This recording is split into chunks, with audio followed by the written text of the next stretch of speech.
Rabu 4 Juni 2025, Balai Kota Tasikmalaya dipenuhi puluhan kader pemuda Pancasila yang datang dengan satu suara mendesak reaktivasi Terminal Indihiyang. Aksi tersebut menjadi bagian dari agenda audiensi terbuka yang diikuti oleh 10 pengurus anak cabang atau PAC dari Kecamatan Indihiyang bersama Satuan Pelajar dan Mahasiswa atau SAPMA di bawah naungan Majelis Pimpinan Cabang MPC Pemuda Pancasila Kota Tasikmalaya. Anwar Mubarok selaku Ketua PAC Pemuda Pancasila Indihiyang menyampaikan bahwa kehadiran mereka merupakan cerminan dari loyalitas terhadap garis komando organisasi. Antusias sekali mengucapkan selamat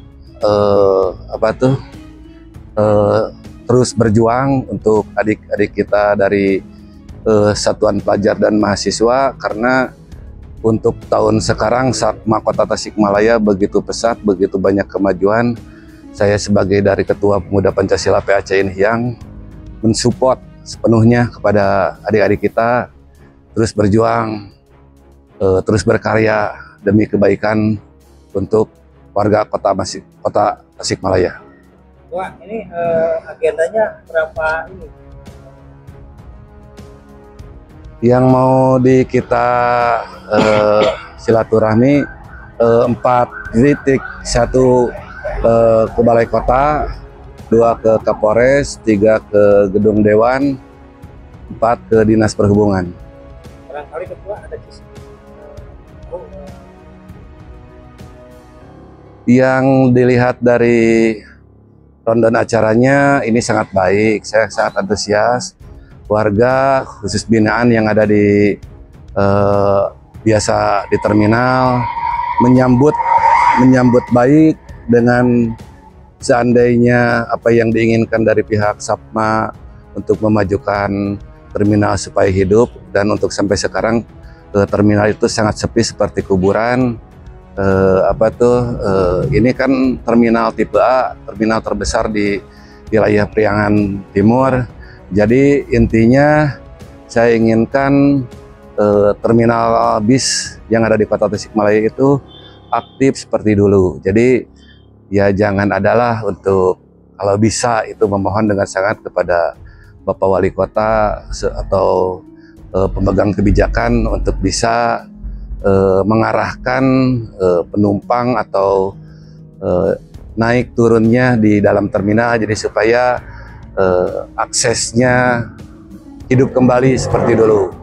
Dari PAC Indihiyang sangat mendukung kegiatan ini.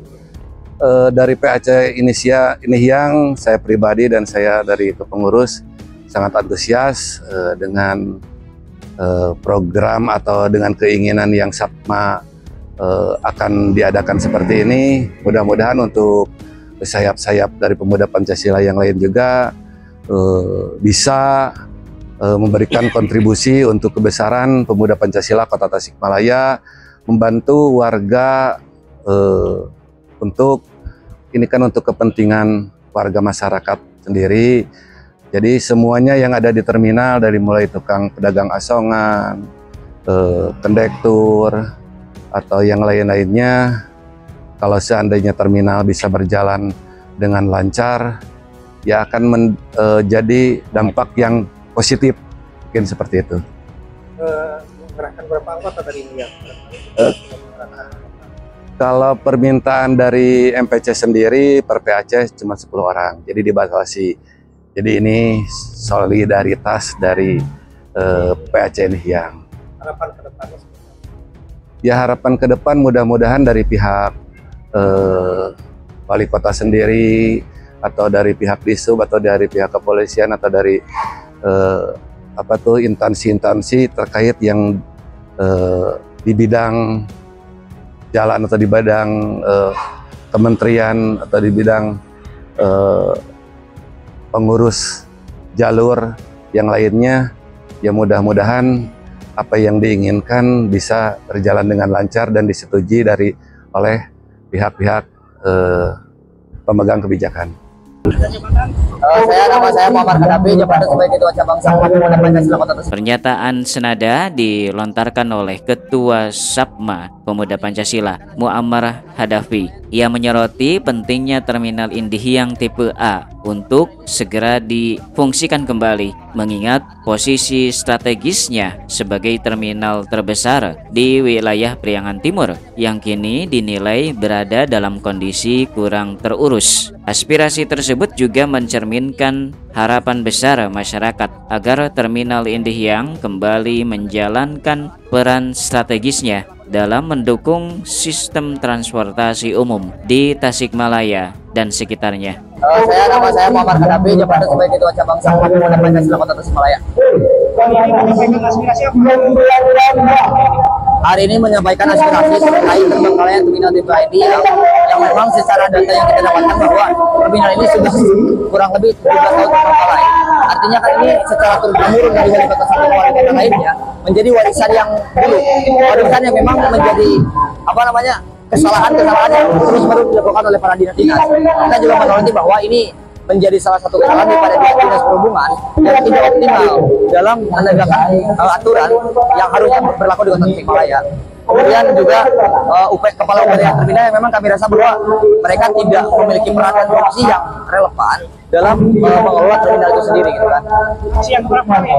Ya. Aksi yang berapa kali? Ini aksi yang pertama. Kalau misalkan audien, kita sudah melayangkan surat audien 5 kali. 4 kali ke pemerintahan Kota Tasikmalaya, yang satu kali ke DPRD. Tetapi yang satu kali ketika dilaksanakan di DPRD tidak dihadiri oleh wali kota, hanya dihadiri oleh Dinas Perhubungan, PUTR, kemudian Dinas Industri Perdagangan dan Komisi 3 DPRD. Kemudian yang 4 sisanya kita melayangkan surat ke pemerintahan kota, itu tidak diamini, malah tidak ada respon sama sekali. Makanya kita memutuskan untuk melaksanakan aksi. Agar apa? Agar ini didengar langsung oleh beliau dan juga sampai ke Jawa Barat. Dan kami berharap bahwa aksi ini bisa setelah aksi ini bisa ada tindakan dari Bapak Gubernur kita, itu Ridwan Ghani. Kita melayangkan pelaporan pengaduan yang ke wali kota, Dinas Perhubungan, DPRD dan Ketua Kota dengan tembusan Gubernur Jawa Barat, Polda Jawa Barat dan Dinas Perhubungan Jawa Barat. Itu. Dari Kota Tasikmalaya, Jawa Barat, reporter Heri Herianto mengabarkan untuk Salira TV.